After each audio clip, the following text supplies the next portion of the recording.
Bienvenidos and hello everyone, and welcome to the Multilingual Project podcast. I'm your host, Larry Blackshear, or Lorenzo en Español, and today I am joined by one of the most amazing leaders in the Colorado education space. This person that we have on the podcast today, she has been a true advocate for not only multilingual students, but for students of all diverse backgrounds, students in and outside of after-school programs. And I don't want to give too much away, so I am going to let them introduce themselves. Welcome to the podcast, Kelly Streck, everybody. Thank you so much. Thank you, Larry. It is an honor to be here. I'm very, very excited to be here and partnering with you in this crucial and important work. I'm so excited to be here. Thank you so much for coming on.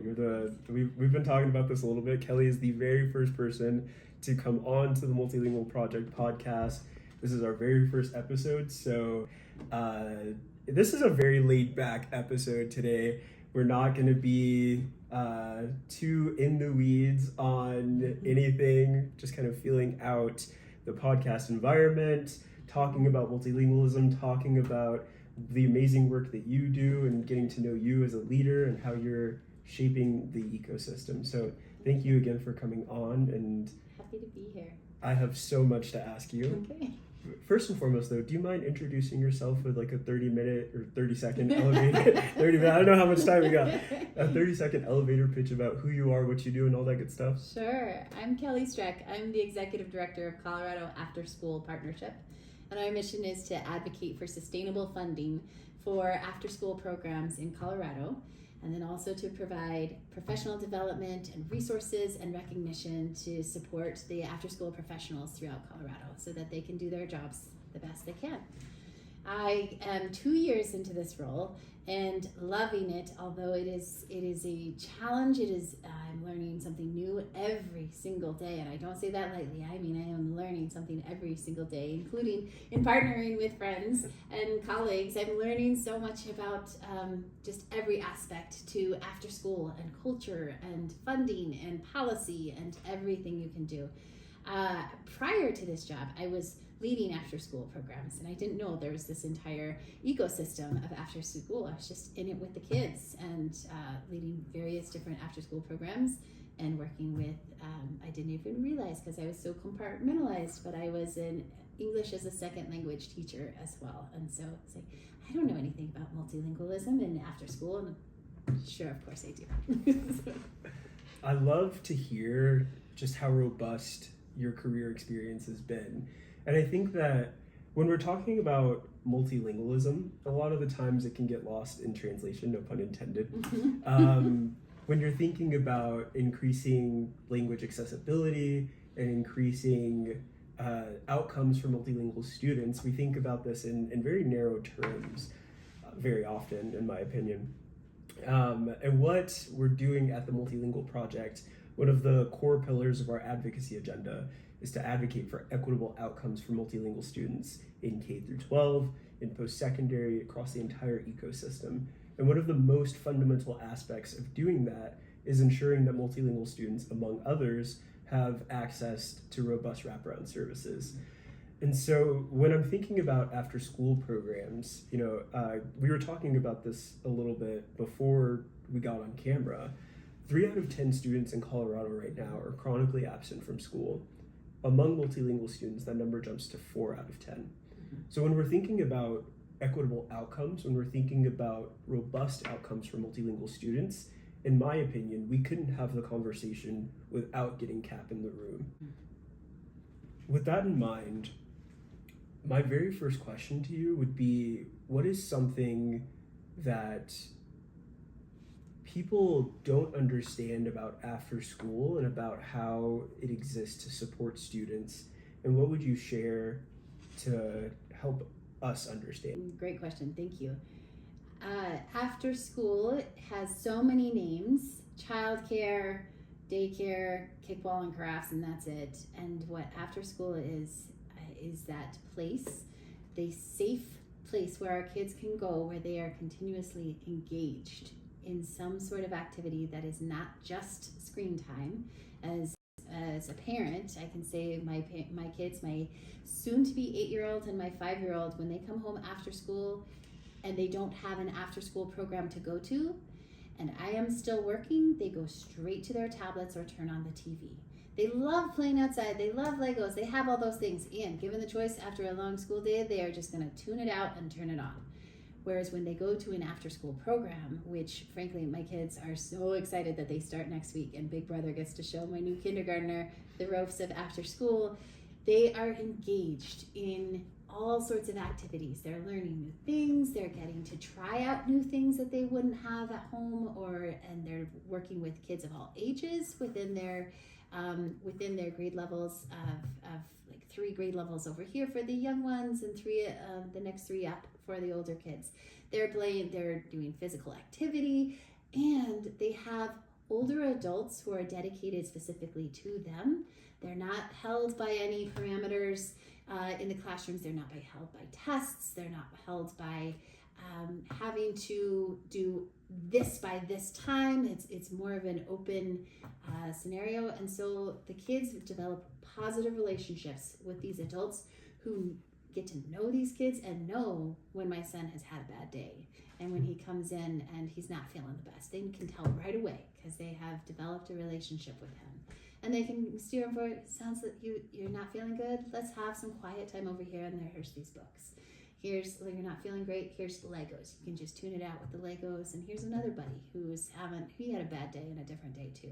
And they tune in and are able to really support our kids in whatever it is that they need. They also get homework help, they get reading support, they get language support, they get everything is baked into these after school programs. So it is this environment where our kids are continuing to learn and explore things that they would not have, they're not able to, they don't have the time to do it, the teachers don't have the wiggle room to be able to do it in school classes. They get to explore things that they may have learned in school, and then take it and run with it after school and really explore those things. So I'm sorry that wasn't one word or one sentence. No, that was great. No, I love that. That's after school.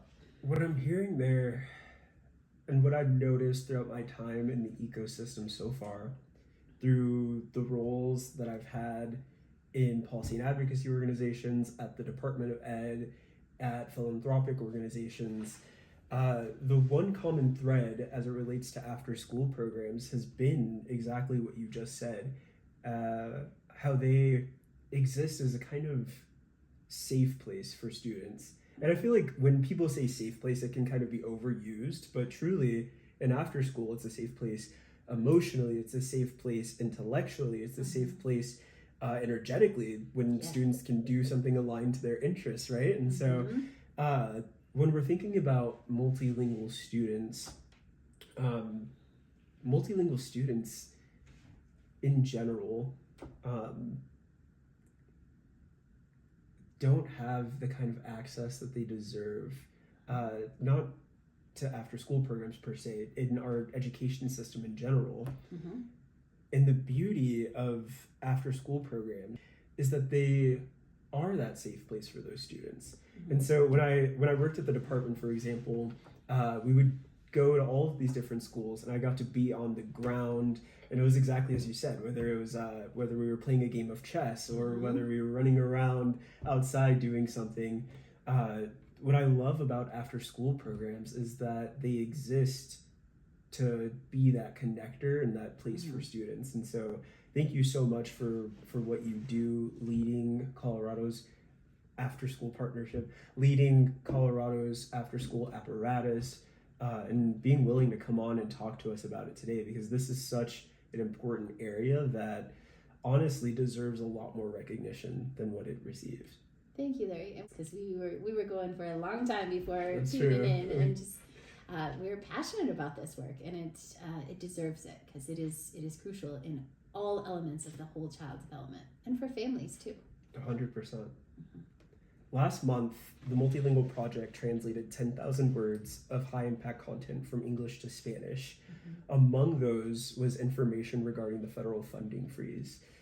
What I learned from translating that information was not only how important after schools are for multilingual students, after school programs, are for multilingual students, but also how delicate an after school program is when federal funding comes into play, when you have actors who don't necessarily understand the benefits of after school programs, and a whole slew of other issues. What I would love to hear from you today is, as it relates to the entire ecosystem, what can we be doing better to not only spread more information about after school, but also to educate ourselves a bit more about what is out there and like what's going on in the state? Great question. Well, it's multifaceted in knowing the data, and there's lots of data available. For example, you mentioned that 4 in 10 kids, multilingual kids, are not attending school on a regular basis, chronic absenteeism. We know that of the 21st century community school learning centers, that was part of the funding freeze this last month.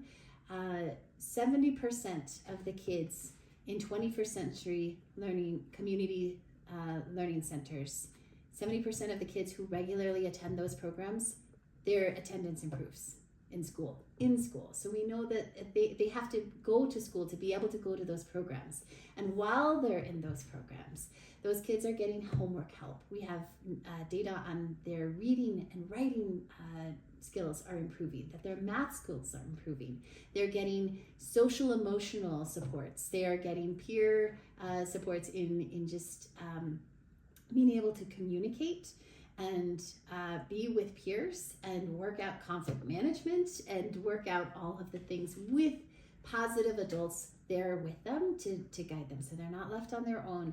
And so the importance of after school cannot be overstated, that these kids get what they get, that they may get a little of or a lot of during the in school. And we cannot do it without in-school teachers. After school reinforces what the kids are getting in school. It supports everything that they're getting in school and allows them to explore afterwards. It's a kiddo who especially is a multilingual learner, and he may be just eking through with figuring out the language barriers in school. He gets to relax in after school, and they will have peers in after school that can work with him. And so many of our, especially 21st century schools, are in those communities where there are multiple multilingual learners. So he has those supports, or she has those supports in after school, where it may be stretched thinner during the school day. 70%, huh? I did not know that. I have mixed reactions to that. Number one, wow, is that that's amazing.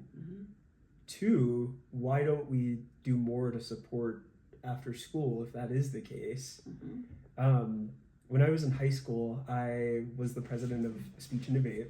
I did it all 4 years. It was kind of the way that I connected with the world back then. And I'm thinking back to my high school self and how important those experiences were. And I did every event possible. I mean, we competed in original oratory, we did slam poetry, we did impromptu, we did all of these different categories. And after school, we would stay until about 5 or 6 o'clock at night sometimes practicing these things. And I remember our coach, and we had multiple coaches throughout my 4 years there. Both of them would always stay longer than they had to. They would always give more than they had to. They would always be willing to drive us home or pick us up or do all these extra things that they're not getting paid for, frankly. And we ask that of our after school staff. How well are we supporting them? Barely. Our after school staff barely make living wages. So many of after school staff have second and third jobs to make ends meet.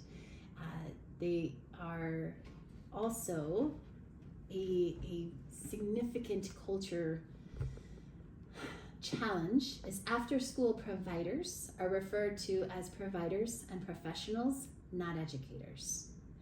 And that I have discovered is that they are referred to as providers and professionals because educators are referred to as those who are licensed to teach. And we had some serious opposition last year when someone said that they didn't believe that any after-school program could deliver academic outcomes if they were not a licensed teacher, which is absurd. Yeah. And because we know that these kids they're exploring, they're getting help, their grades are improving, and they're exploring these subjects that they are finding interested in school. For example, a Million Girls Moonshot STEM ambassador, 2 years ago, she was at an after-school program doing gardening. She was getting into the weeds, literally and figuratively, of finding the chemical responses of what kale does in your body when you eat it, and the nutrition factors of all the different things that they're growing, and what's in the soil, and how does that affect the In kid. what grade? She was a junior. Wow. A junior in high school. And she happened to have an excellent chemistry teacher in school who, when she went and told him about all the things that she was learning in this after-school gardening program, they got to talking. Now she knows, thanks to her chemistry teacher, about biochemical engineering, and that is what she is pursuing in college. Wow. And it was a career path that she had no idea existed. I had to look it up. And her passion and what she's learned and explored after school just reinforced the basics, the foundation that she got in school, and had those mentors on either side that were able to really, really spur her on. Wow. I love this. And you know what? Maybe this part is on me and reflects some more professional development that I need to do to familiarize myself with the benefits of after school. But when I think about after school programs, my first thought doesn't immediately jump to the connection between career and after school. Mm-hmm. And I think that, if I may be so bold, a lot of people fall into that boat. Oh, yes. But you're absolutely right. And even thinking back through my own experiences, I can't tell you how influential speech and debate was on everything that I've done since. The public speaking skills, the getting more comfortable in my own skin, the meeting educators who actually believe that you can achieve and want to see you grow. These are all of the benefits that come with like a robust after school program. And so when the Multilingual Project translated the federal funding freeze last month, one of the main concerns that I had, beyond the language accessibility piece of why are we not sharing this information from the rooftops with multilingual families, was also, what if all of this goes away tomorrow? And you and I were talking about this before we turned the camera on, this kind of back and forth that's going on right now federally with 21st century funds, with this kind of uncertainty that exists at the federal level for after school programs. It's causing a bit of recharged advocacy in the space. And I want to take that moment and capitalize on it.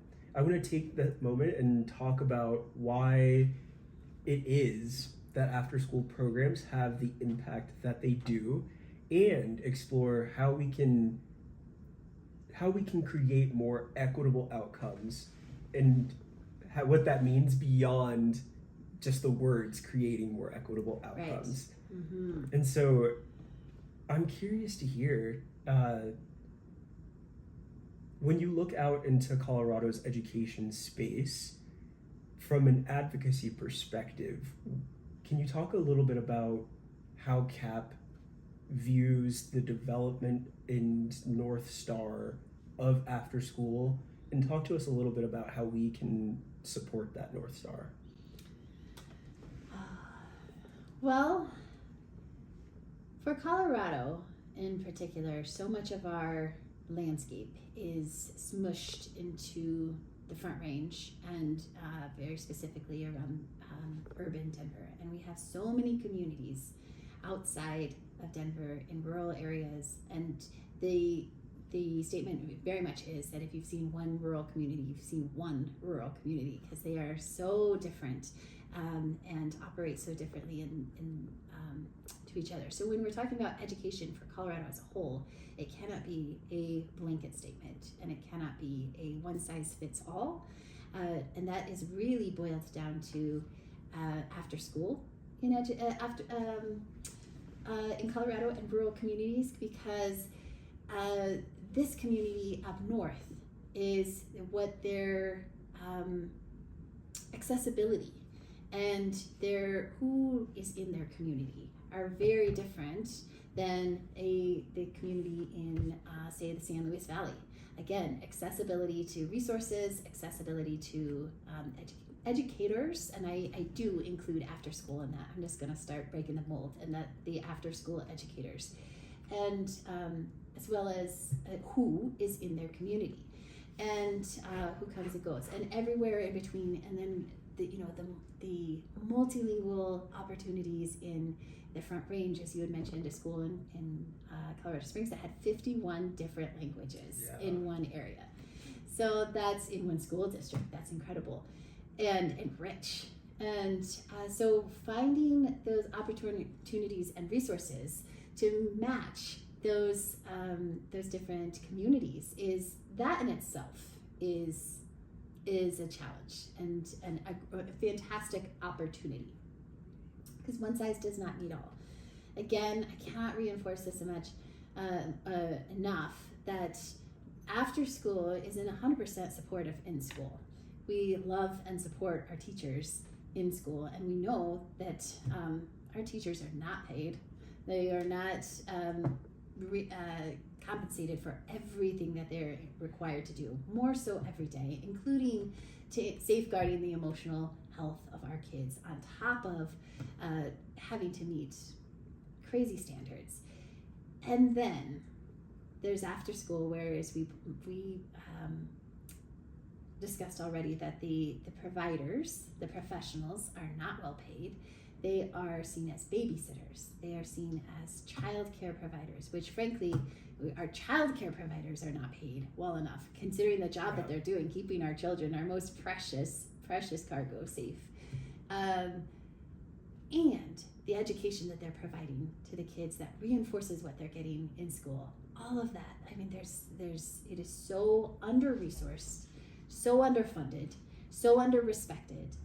From the point of some superintendents, CAP did a Colorado Afterschool Partnership, CAP did a survey a couple years ago with rural superintendents, and many of them were on record of saying they didn't see a need for after school. They didn't know why after school wasn't even a need.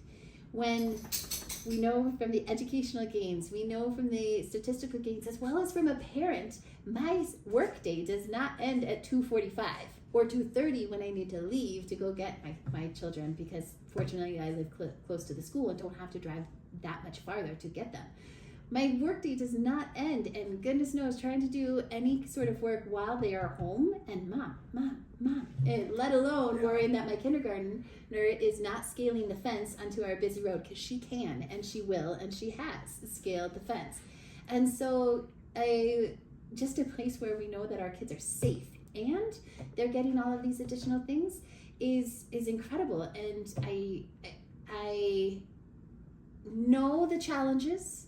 There's it is a very competitive funding world out there. We know our schools are underfunded and our teachers are underfunded, and now to bring after school in there to have a piece of that pie as well is an incredible challenge. And having to break down the barriers that it's not us against them, it's our kids don't stop being in-school kids at 2:45 and start being after-school kids at 2:50. They're still all of our kids, and it needs to be a continuum of care and education. Absolutely. And funding. And I'm so glad you took it there, because this kind of reminds me of just the overall frustration that exists in education with underpaid teachers, low-resource schools, low-resource districts, lack of access. And it feels like a problem. Let me rephrase. it feels like a issue and a wider systemic problem. And what I'm hearing from you is that it's not just a federal government issue, it's also a systemic. This is inside of districts, inside of schools, inside of our policy process. What's concerning to me is that we even have people, did you say a superintendent? Yes. Even someone at a superintendent level who needs to be educated or convinced on the value of after school. Yes. And what I find most striking, you mentioned there might be a bit of resource infighting. Yes. Which I love the way that you put it. Kids don't stop being hit. How did you put it? They're not in school kids until 2:45, Yeah. and then someone else's kids until they're all of our kids. Exactly. It's continuous care. If we're not doing a good job funding after school now, and we haven't been doing a good job funding it for God knows how long, what do you think the next 10 years look like if nothing changes for after school? I honestly am concerned of the survivability of after school, especially in Colorado. With the funding freeze this last month for 21st Century Learning Centers, just for an example, our Department of Education had some holdover funds that they were able to help the 21st Century programs keep their doors open and funding them at 40% instead of the usual 100% that they were supposed to get on July 1st. That kept our after school programs open until at least the school year, until things could get sorted out. Utah didn't have those funds, and many of their 21st Century programs have already closed. Wow. Before the school started, gosh. they weren't even able to finish out the summer. Wow. So consider working families that now they're in summer and now they really don't have a safe place for their kids to go. And it happened very quickly. So there's not much time for families to pivot and find grandma or fly grandma in if she's not available, or aunts and uncles or other community members who are in the same boat, and can they band together. There's not much time to figure that out. And we have stats in Colorado among early childhood education, that the conversation during that presentation was that they know that these challenges extend to school age childcare and kids, that of the 400 parents surveyed in Colorado, 20% had already lost their jobs previously due to challenges with childcare. Can you say that number one more time? Yes, 20% of the 400 parents surveyed had already lost their jobs at some point or another due to challenges in childcare. We know that 47% of parents had passed up on promotions or education for their work, again, because of challenges with childcare. And yes, we get into after school, it cannot be separated from, it is childcare, it is educational gains and advancement, and it is childcare for working families. And childcare needs to be seen as not a less than or a babysitter. I'm just a babysitter. It is tantamount to the success and the economic mobility of families and our communities. If our children are not taken care of, families cannot perform and cannot do well at work and cannot be economically sustained. And so coming back around to 21st Century, we know that 21st Century is not the only funding in Colorado. That is the federal funding, one of the federal funding sources for after school in Colorado. Other sources are being cut as well that after school relies on, like SNAP and AmeriCorps. AmeriCorps is key for literacy programs, which is a priority of the administration, and yet the supports and resources for literacy programs are being cut. In state funding, family foundations, state funding is limited and it is just so competitive, and it is becoming harder and harder because more and more organizations are all fighting for the same very small pie. CAP partnered with some other after-school professionals a year ago to put forth a bill for quality, comprehensive after-school programming. And it passed, which was incredible. I did not actually expect that because of the challenges that we'd heard before. But we had some amazing sponsors. We had some amazing champions on the Joint Budget Committee. Shout out to who is ever on that. Thank you. I don't know that I can name names, so I'm just saying we had some amazing champions and sponsorships. And so it passed for $3.5 million for 3 years. That is the first dedicated funding just for after-school programming in Colorado. Ever. Not ever. There had been a bill previously that was allowed to sunset. Wow. So currently, that is the first dedicated state funding just for after-school programming for $3.5 million. And just to put that in context, that will serve just over 2,000 kids.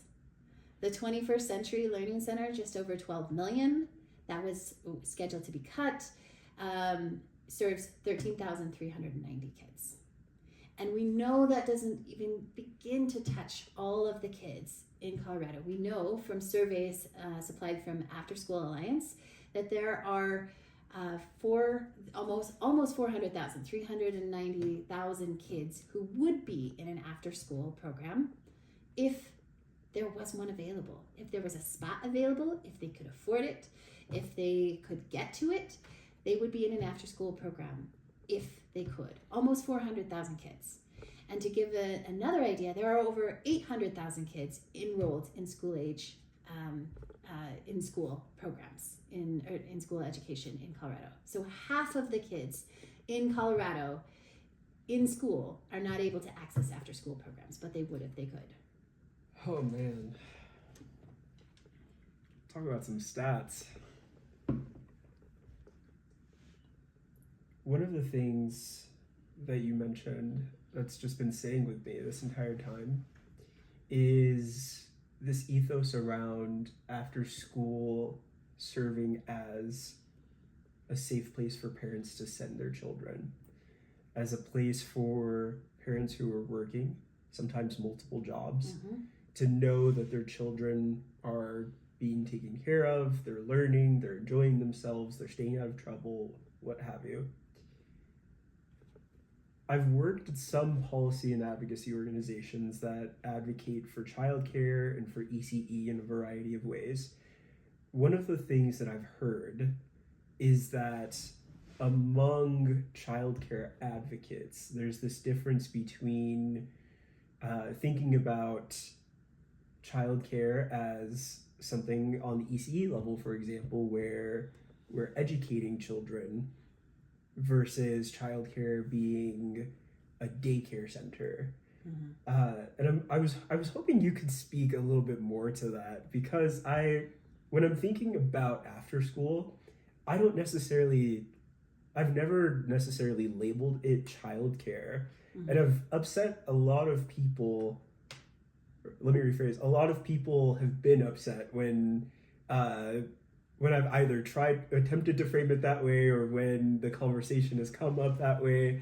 And so I'm curious, where would you draw the line between where instruction ends and where childcare begins? And what does that mean for after school?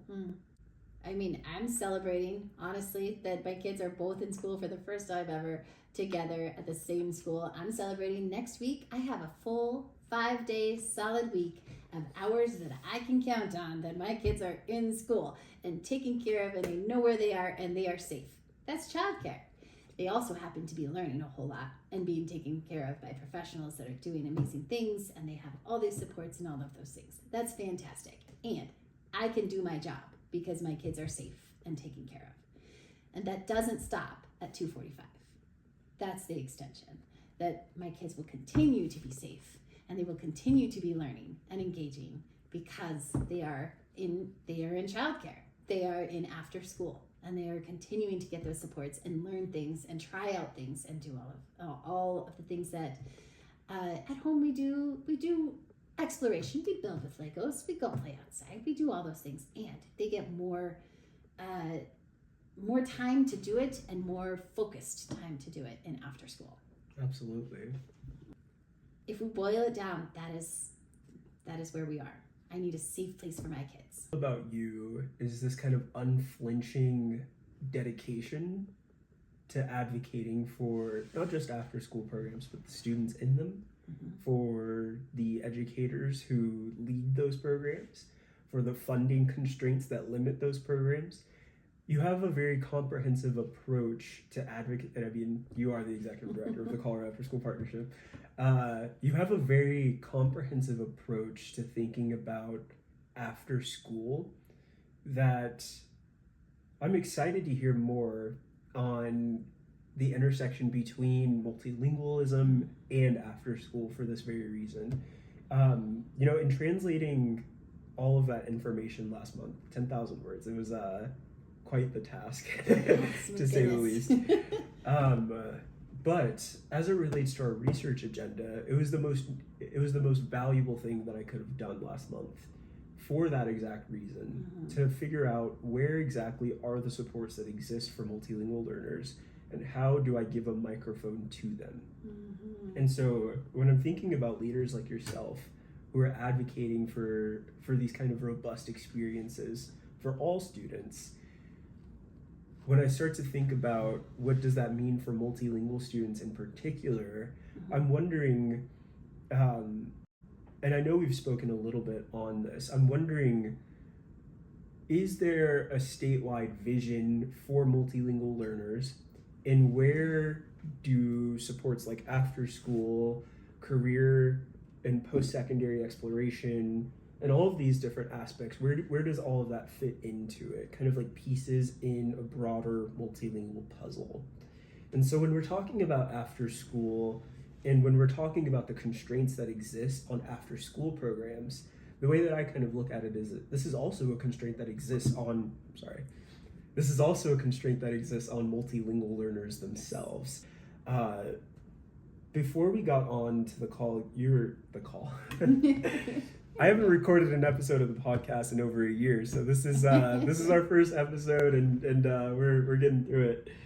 Before we got on, you were telling me more about your experience as an ESL teacher, as someone who provides services and supports to multilingual learners, and I was wondering, when you look out into our after-school apparatus in Colorado, and you see how multilingual students are benefiting from those programs, if there was anything that you could tell our audience about what we can be doing better for those students in particular, what kind of a message would you leave us with?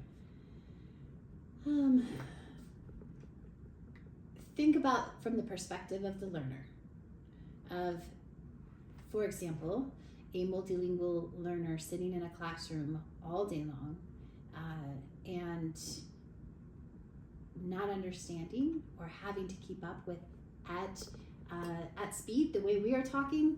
When I teach English as a foreign language, I slow way down and I pick and choose my words very carefully. I'm not talking like this like you and I are as a teacher maybe in the classroom.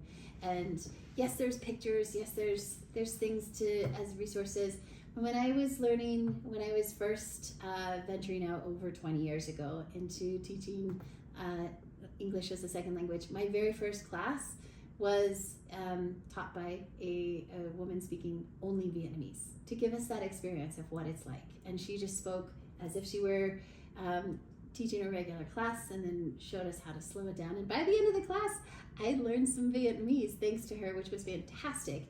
And it also was completely overwhelming, completely out of my comfort zone, completely defeated until I was able to, she switched gears and turned into educator of a second language mode versus educator of this bucket here that I've been given to teach all of the students. And it was a formative experience.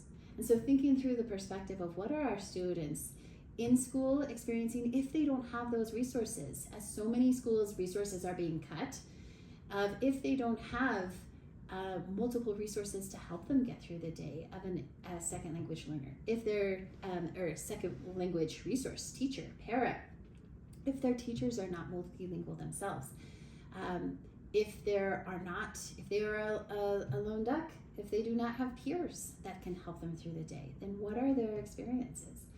If they do have peers and if there are more resources, fantastic, and still they're not in the clear.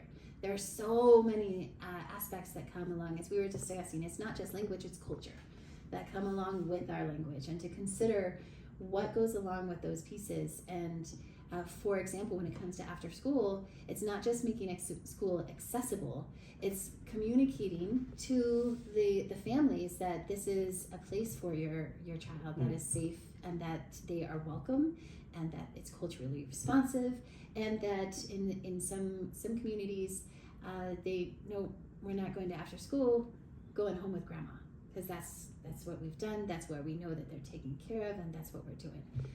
When that's wonderful, and that's fine. And the opportunities missed for some of those kids for just help with their academics, with their reading, with their writing, with their math, or just getting to try new things, getting to try some gardening. That's going to lead to something else. Or I was leading an after-school program that we have a company here called Lunar Outpost in Arvada that make moon rovers.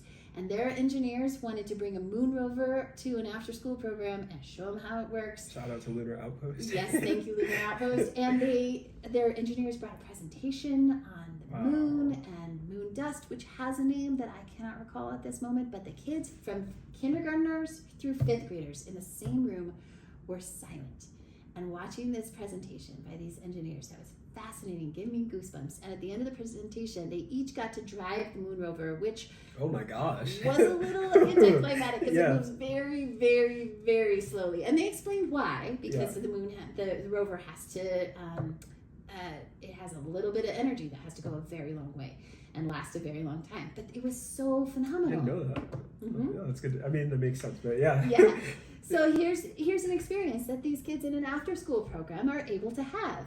And if we're missing out because of language barriers or cultural barriers that haven't been addressed or welcomed or just outreach, then these kids are not having those experiences and not opening those doors that other kids are having.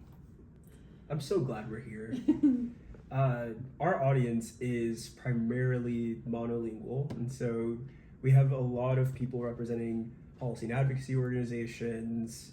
We have some state legislators. We have people who are involved in community organizing, and we have a lot of bilingual and multilingual people here as well. One of the things that I keep coming back to is this kind of learners first approach that not only have you elevated is your kind of ethos to thinking about after school and the landscape. This is something that I'm noticing among the best advocates for education. They always have this philosophy of learners first. And so what I love about what you said is not only is it learners first, but when we're thinking about multilingual learners, it's not just learners first, it's what kind of supports do those learners need? And so when we're talking about cultural nuance in after-school programs, when we're talking about going beyond language accessibility, when we're talking about understanding the needs and the pedagogical implications of working with multilingual learners as well, I think there's a lot of education that second language learners or monolingual English speakers feel that they need to do to be able to better advocate for those students, to be able to better meet the needs of those students. And if I could speak from personal experience for just a second, I think I feel like the closest person to the pedagogical side. No, that's not how I want to say that either. Let me back up a little bit. Being a second language learner, especially in Colorado, a second language learner of Spanish, especially in a state like Colorado, where among other languages, Spanish is one of the most predominant. When you're a second language learner, you kind of operate as a bridge between both linguistic worlds, so to speak. And in my perfect world, everybody would be a second language learner. Everybody would, I mean, TMP believes that a multilingual world is a better one in every sense of the word. And that's also a personal belief that I carry with myself. But that's not always the easiest thing to do in practice. And as a second language learner, one of the most important things is making sure that we're continuing to be delicate and continuing to be respectful of the cultures that we're advocating for, of the students that we're continuing to advocate for. So when you say something like, it's not just about expanding language access, it's expanding cultural access, I resonate deeply with that. But there's a part of me that's thinking, yes, that this sounds good. How can I go and implement this? And so for everyone in our audience who maybe their work intersects with multilingual learners, or they're thinking about expanding to multilingual learners, what is something that you would tell them to be able to understand, not only is it the cultural piece, not only is it expanding language access, but how can we become more comfortable and more of an advocate for diverse populations of learners, multilingual learners included? How can we, as second language learners, as monolingual English speakers, get more involved and educate ourselves continuously on how to meet those student needs? You don't have to be the expert, by the way. No, but well, number one, talk to the kids. What do they need? Youth voice is also a key practice to after school, of what do they want to see in their after school programs. And so talking to the kids themselves, multi and mono alike, of what would make you more comfortable in this area? What do you want to learn? What do you want to see more of? What do you need? Do you need someone talking when my English students are at a language ability where we can have the conversation? I ask, how would you like me to correct? When we're over Zoom, is it putting it in the chat? Do you want me to do the words in the chat as you're going? Is it afterwards? I'm taking notes and putting it in context and do a whole sentence versus just correcting one word. And we talk about what is most comfortable and how would they like to see those things done. And same with the kids. What are they, not just with their English language, but the acquisition, just what do they want? What do they need? What do they see? Don't go in assuming. And do they need a buddy? That their buddy is, as I mentioned, for our kiddos, they are split by grade level, so that the kindergartners aren't necessarily playing kickball with a fifth grader. And so what is their buddy? Are they a third grader, but their only other kid that speaks their language is a fifth grader and he's separated out from them? Can we rethink how we're mixing the kids around? Can we have some different options and some opportunities there? And honestly, I'm so glad that I'm talking to you about this today, because when I was a student, and I say that like that was so long ago, that was barely a few months ago. Congratulations again. Thank you. When I was a student and I was doing this work, thinking about student voice from a systemic perspective, ingraining student voice into programmatic decisions, into policy decisions, it was second nature. It was so it was kind of self-explanatory to me. It was one of those things of course we should be including students in these decisions. Of course student voice is paramount to understanding what students are going through. Mm-hmm. But I feel like we always need that reminder to just hear it one more time. And especially when it comes to after school programs. Can you talk, I know CAP has done some work in the student voice area. Can you talk to us a little bit about what that's been like, and maybe what you've learned and how you've implemented it? Yes. So last year we had the youth advocacy. It was the youth advocacy team. And the very first thing that we did on day one was they got to choose their name. They renamed themselves the Youth Advocacy Squad by democratic vote. And so they were the YAS moving forward, the Youth Advocacy Squad. That has a nice ring to it. It does. And so we're referring to them as the squad instead of the team.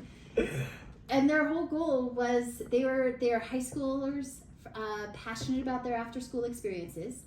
What was a learning experience for me was I think about after school in a certain context now, in a certain sort of vein, and yet they all came from their 4 of them were from a high school that had a very different after school model than I had considered before. It was clubs led by the students, that they with a teacher sponsor of the clubs, and it was led by, what do they want to see? Do they want a video, a podcast creation club? Yes. And so they would find a teacher to sponsor it and create it and do it together. A very different model than most of the after school programs that I've been advocating for. And I loved it. And for them to talk about how they do that and how they would advocate for themselves in their school, for their school leadership, and how quite often, unfortunately, they weren't taken seriously. They were given the brush. They within our program, they had some activities, some deadlines that they were supposed to do. One of them was that they decided to do within an hour's meeting, and with a month to go. We were planning a project for Martin Luther King Jr. Day and around mentorship and advocacy. And rather than what my peers, colleagues, and everything, it was like, oh, they'll probably just do, we only have an hour to put this together, they'll probably just do a social media campaign, figure it out, that'll be fine, okay, we can handle that. No, they chose to do in-person presentations at each of their respective after-school programs, and if they didn't have an after-school program that they were in at their school, they would find one next to them in their elementary school and coordinate with those teachers to do presentations in person. They put together a PowerPoint among themselves and shared it on mentorship and the importance of mentors.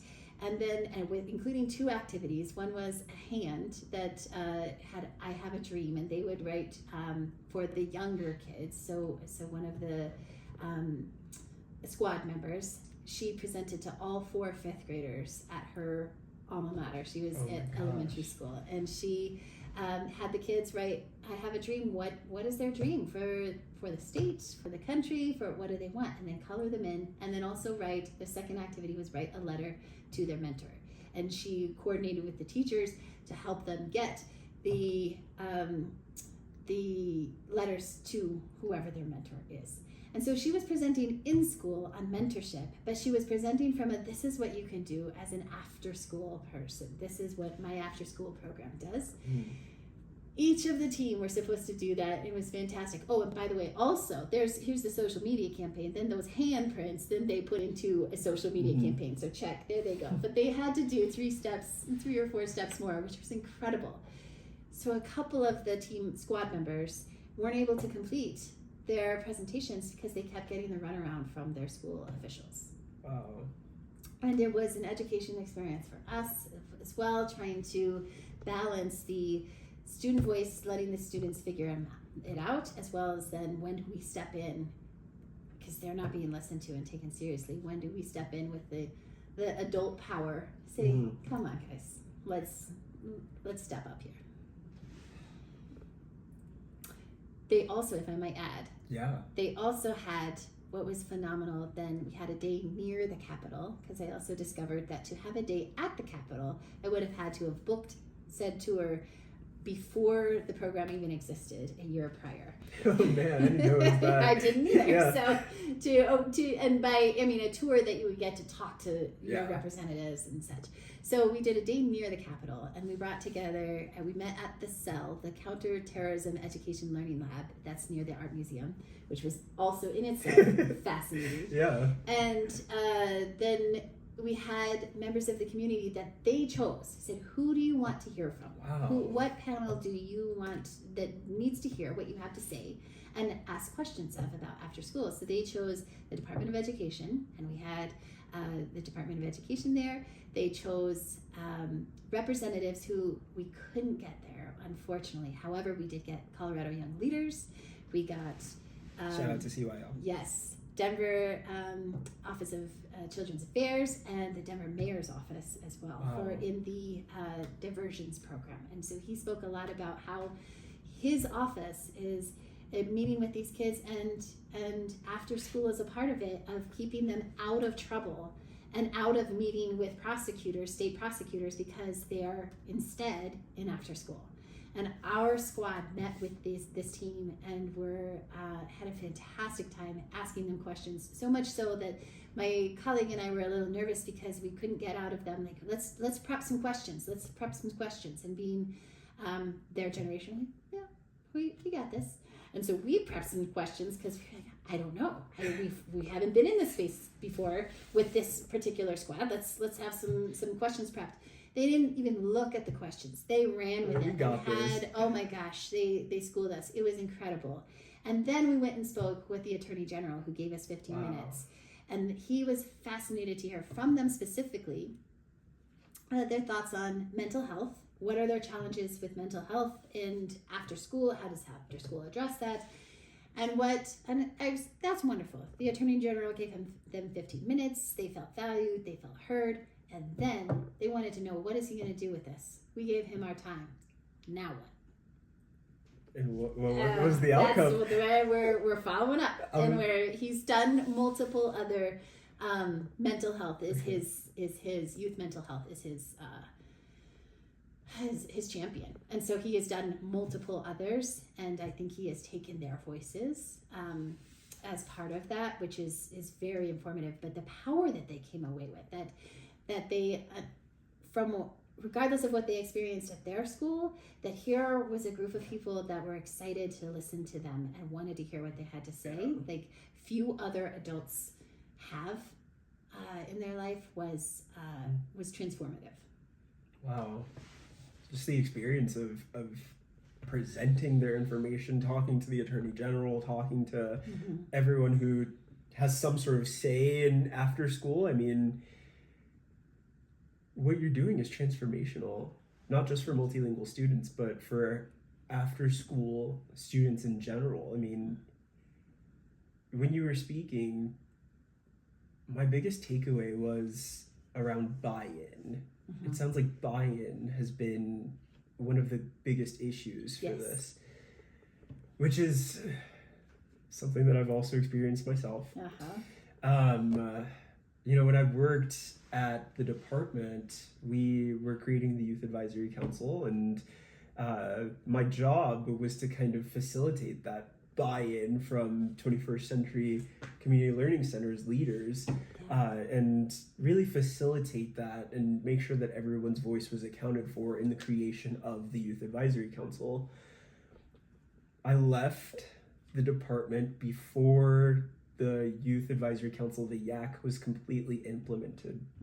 But we did a lot of work on making sure that everyone felt like their voice was heard. When it comes to student engagement, particularly in this after-school space,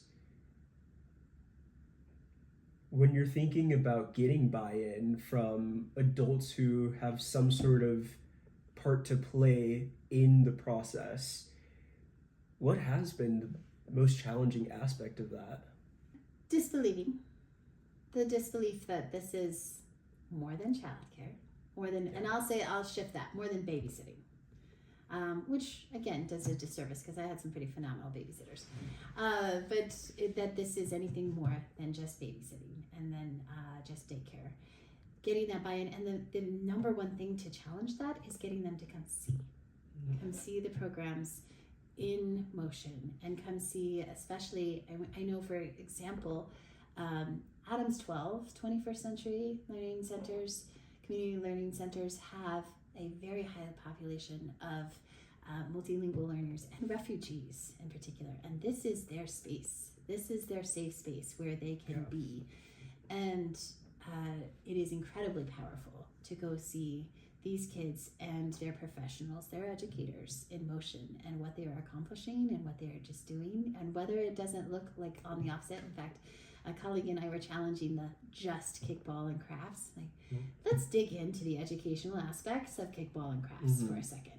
For crafts, with the fine motor skills, depending on what they're doing, with whether it's drawing or whether it's painting, just the processing. There's so many art therapy programs, especially for refugee kids, of how are they processing their day, how are they processing their experiences through art, through expression.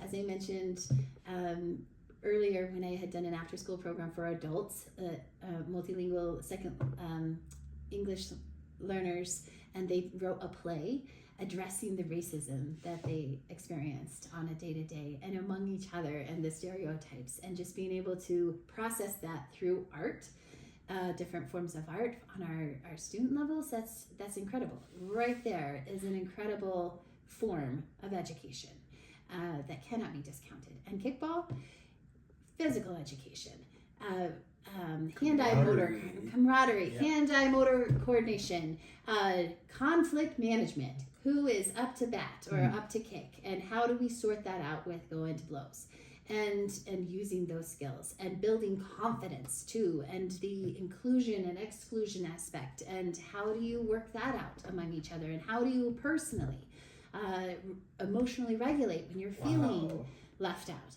I mean, there's so much to it that is, especially too in school, kiddos get so little recess anymore. And what I discovered at our school, the recess is, there are recess monitors that are out there to not just, I mean, on the outset saying, oh, keep kids safe. However, they're to say, this is how you play soccer. And they regulate, and they do. And like, there's... It's not just like a, hey, don't do that. Don't. Yes. Yes. And while I understand, there's policy things going on that I'm not privy to. And in after school, when there is a free game of kickball going on, it is left to the kids to sort it out. Now, there are adults there to keep them from getting physical. And they've got to sort that out and figure out their regulation and all of the things. And so there's so much value to just kickball and crafts. Mm-hmm. And so to get the buy-in to dig into that and understand that, after school, we're still making a name for ourselves of the importance. And I mean, well, when you see recess being cut from the in-school day to make room for the curriculum for testing, play is kids. It's fundamental for so many. If kids are having behavior issues, let them move, let them play, let them work it out. There's so much going into that. We are so focused in school on the tests, and I feel for our teachers that are so regimented. That this is the time that we gotta, and exploration and free for all. Heck, I have the same challenge in making the case in applying for funding for youth-led programming. Well, what do you mean you don't know what they're gonna do? What's up to them? They get to choose. They get to decide. No, we want to see it. We want to see the program drawn out of what are they going to do, when are they going to do it, how are they going to do it, and what are the outcomes? What are you going to measure? What are the outcomes going to be? And to have they're going to choose. I don't know who they're going to have at the Capitol, because it's up to them who they believe need to hear their voices. And sure enough, they pick better people than I would have. So it's a whole different way of thinking about it. It is challenging. It is a different, less regimented, less it's putting faith in the system. And it's also, I wonder, because my kids just this week, we went to the library for their Books and Bricks program after school. Books and Bricks. Books and Bricks. The youth librarians read 2 books to the kids, solely engaged, so fun. And then he posed a question to them based on the books that they read of, okay, I want you to go build something that, in this particular case, because of the books, it was build something that your parents have said no to. And so they went, and Isla, my 5-year-old, built a tablet that was a very recognizable Lego tablet. Oh my gosh. With an on button, a stand that kept it up, everything.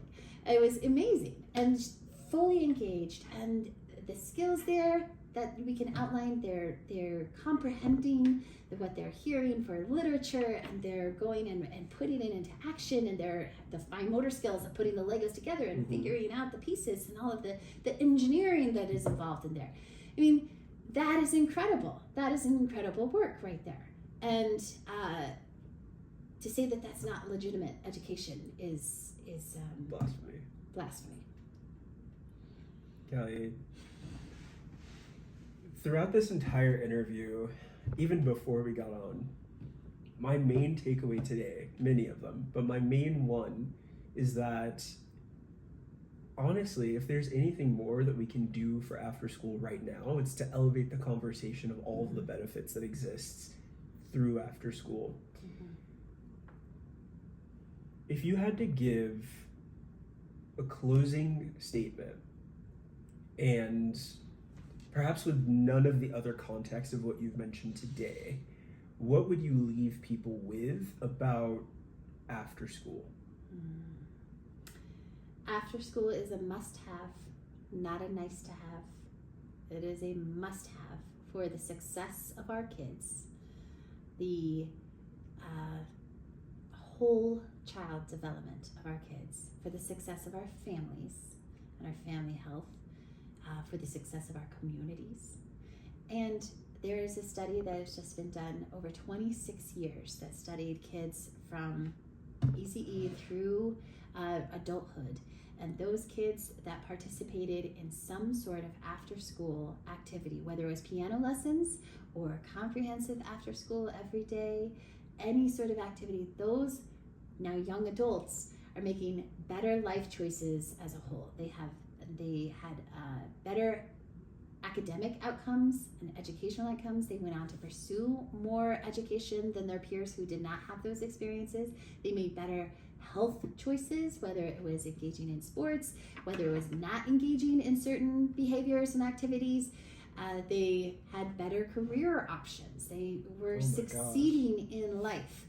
Those across the board, that those who had those experiences throughout their childhood, early childhood education through 12, continued on, and college, they had better life outcomes with these experiences and opportunities available to them. And that's for everybody, mono and multilingual learners alike. When you tell me that, it sounds so like, of course that's the outcome. You know, we need more dialogue around it. Yes. So thank you so much for coming on today, for sharing more about the work of CAP, the work that you do as an advocate yourself, and just all of the amazing benefits that exist around after school, and all of the work that we have to do right now, because there's never been a better time to build a more robust and responsive multilingual education system, and having quality after school supports is paramount to that. Absolutely. Thank Kelly you, Larry. Streck, thank you so much. Thank you. This has been so fun.